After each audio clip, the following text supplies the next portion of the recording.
Software design is a process of translating user requirements into a SRS, software requirement specification document, which is used for coding and implementation using software design lifecycle. Software designing has multiple levels. Starting with architectural design, it identifies software as a system with many components interacting with each other. Next is high level designing, which focuses on how the system, along with all of its components, can be implemented in the form of modules. And finally, there is detailed designing, which deals with defining the logical structure of the module.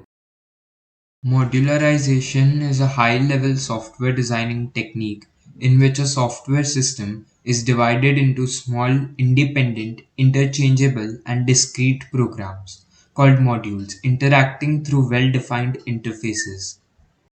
In object oriented programming like Java, modularization is achieved by classes and encapsulation. A class is a construct which can be instantiated to create objects in the memory. Encapsulation means data hiding. This class is encapsulated using private variables A and B. You cannot directly access the private variables from outside the class. Cohesion and coupling, the balancing act. A properly constructed module accepts input that is well defined as to content and structure, carries out a well defined set of processing actions, and produces output that is well defined as to content and structure. This means that a module should have only a single response. The quality of design of modules and their interaction is measured by two parameters: cohesion and coupling. Cohesion, it is the degree to which the elements of the module are functionally related. The greater the cohesion, the better the module design, as it suggests that the module performs a specific task effectively and has a well defined purpose. Low cohesion is not preferred as it suggests that the module performs various unrelated tasks, making the code difficult to understand and maintain. Types of cohesion: 1.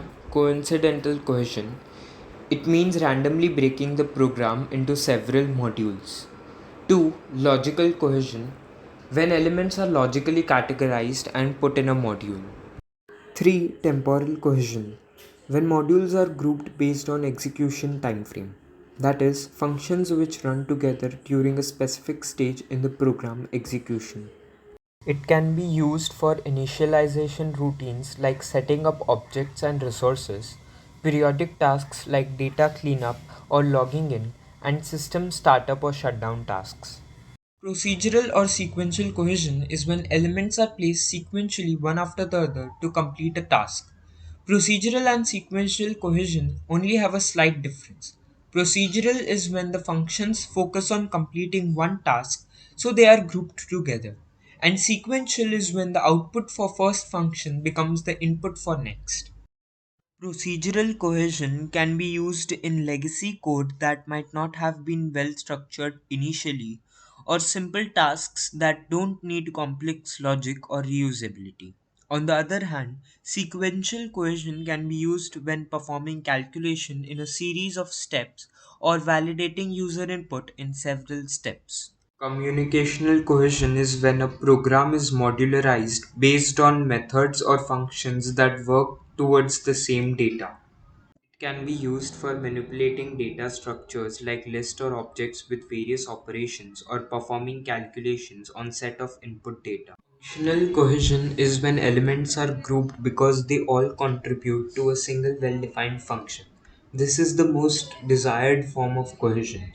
This phone class has low functional cohesion as it has multiple unrelated processes put up in one module. The program can be made more reusable, maintainable, and with reduced errors by separating the tasks like data handling and phone connection into different modules. Now, each module contains functions for only a particular task. Coupling, it is the measure of interdependability among modules of a program. A good program design will have low coupling as it suggests that the modules have minimal knowledge of each other's internal workings and can be modified independently. The different levels of coupling are: 1. Content level. It is when a module can directly access the contents of another module. This example, work A and work B are content coupled because work A directly calls a method of work B and relies on its internal implementation details. This creates a tight coupling between the two classes, which makes the code harder to maintain and modify. This modified code is loosely coupled. Now both the work A and work B classes depend on the interface rather than directly depending on each other. We can create an instance of work B and pass it onto the work A class as a parameter, and then the perform task function is called. This code is flexible as you can change which work the work A class uses. You can create and pass a different work class if you want some different functionality. Common coupling is when multiple modules depend on some shared resource, such as a global variable, a centralized database, a common data structure, or an external library. Changes to this common shared resource would affect all the modules that share them, making them tightly coupled. In this decoupled code, we start by creating an instance of console loggers class which implements the logger interface. We refer to this instance by its interface type logger and store it in the logger variable. This approach allows us to interact with the logger through the interface's methods only rather than directly with console loggers methods.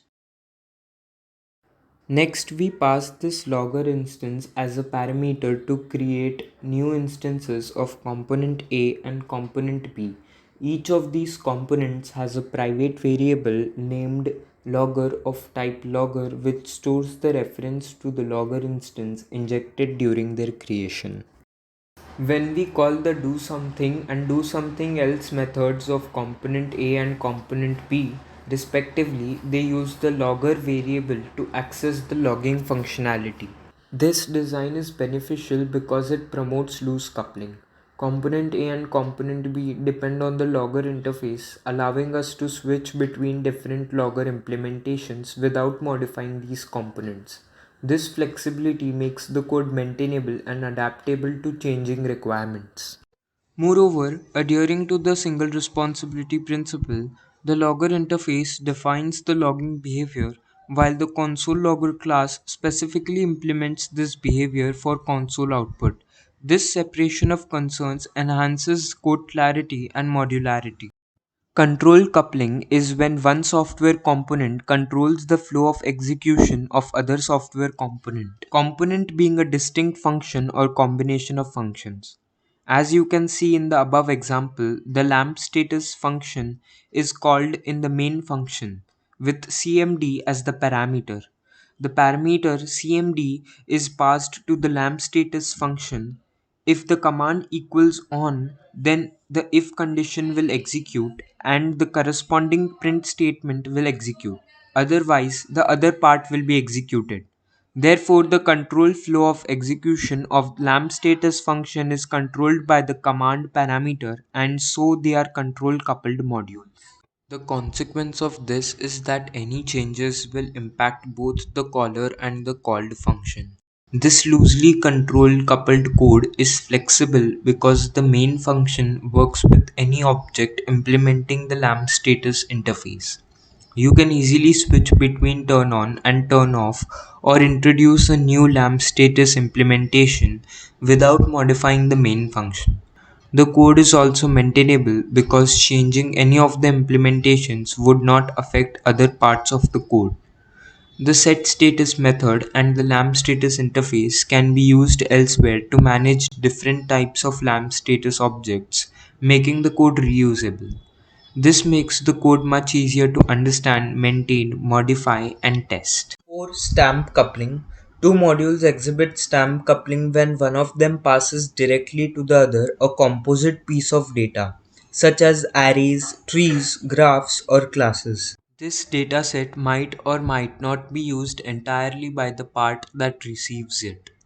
In this code, the class B and class C are tightly coupled because class B only accepts objects of type class C as parameter, but if we want to replace class C with some other class, then it would affect the working of class B.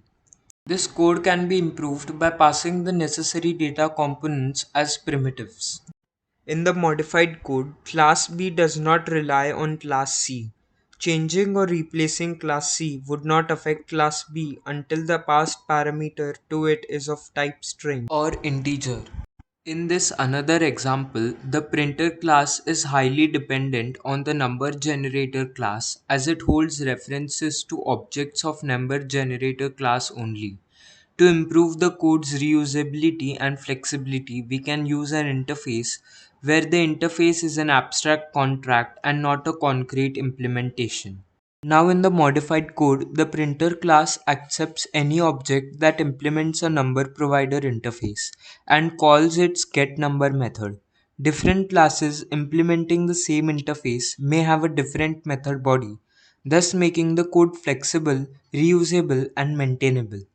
This type of coupling is desirable when the number of parameters that must be passed exceeds 3 or when passing data structures which are inherently related and used as a whole. However, this must be further reduced to data coupling whenever possible. It should be avoided in cases where only a part of the data structure is needed. Alternatives include creating focused data structures for receiving modules. 5. Data coupling. Two modules exhibit data coupling if one calls the other directly and they communicate using parameters. Each parameter being an elementary piece of data like an integer, string, or a boolean value. This coupling can be identified when you start passing null as parameter to a function while calling it, or when the number of parameters passed becomes more than 3. One way to avoid coupling would be to make a focused data structure and pass it entirely to the function, which would make the modules stamp coupled, or separate one function into multiple different functions with each requiring 3 or less than 3 parameters. It is the lowest and the most desirable form of coupling. In this code, print function of the printer class accepts more than 3 parameters. This code can be a problem if we want to reuse the module somewhere else, or we may even start passing null as parameters.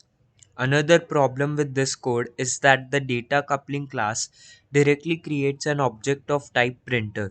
Changing or replacing the printer class would affect the data coupling class as well. In the modified code, we have grouped the functions which require similar parameters with each requiring less than 3 parameters, making the code reusable, flexible, and easy to maintain and understand. Secondly, now the caller function depends on the interface and accepts any object that implements the printable interface. Replacing the printer class would not affect the data coupling class, thus making the code reusable and flexible. Difference between stamp coupling and data coupling is that in stamp coupling, complex data structures are passed as objects as parameters, and in data coupling, primitives are passed as parameters. A good program design starts with the most general definition of the function of the program and proceeds through a sequence of increasingly detailed specifications. This technique, called top down design, is an aspect of structured programming and is greatly enhanced by modular programming. Some advantages of modular program design are: 1. Code readability increases. As the functions are split into multiple modules, it is easy to read and understand the code. This helps in debugging the code and the code is less prone to errors. 2. Efficient code testing. Because of multiple independent modules, tests can be much more strict and detailed. 3. Reusability. Since each module is independent, they can be used in different contexts. Well defined interfaces specify how other parts of the program can interact with the module, what data it expects, and what data it produces. This clear communication allows modules to be plugged into different programs. For collaboration, it is easier for team members working on the same project to collaborate without any conflict because modules are loosely coupled and changes made to one modules are unlikely to impact others significantly. 5. Concurrent execution can be made possible since modules are designed in a way they are independent, so many modules can be run concurrently. Value and future of modular programming. Modular programming is useful because the way today's libraries, frameworks, and package managers are set up for dependency management and code sharing, it is a natural choice. Software development is about being able to find, analyze, and use the right building blocks, and also building robust and maintainable softwares. Modularity is behind all of these aspects, and hence it is very valuable.